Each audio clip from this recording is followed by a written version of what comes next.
ពេលនេះជាឋានសួគ៌មែនទេ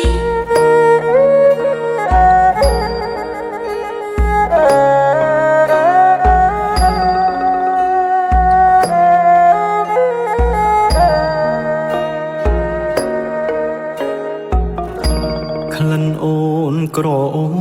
បជាប់និសាបងទៅទីណាក្លិនជីវ៉ាតាមជានិច្ចទោះយ៉ាងណាក៏ចិនដាមិនភ្លេចពេលប្រឡែងអោបក្តិចថាក្រញិចញញប់គេសា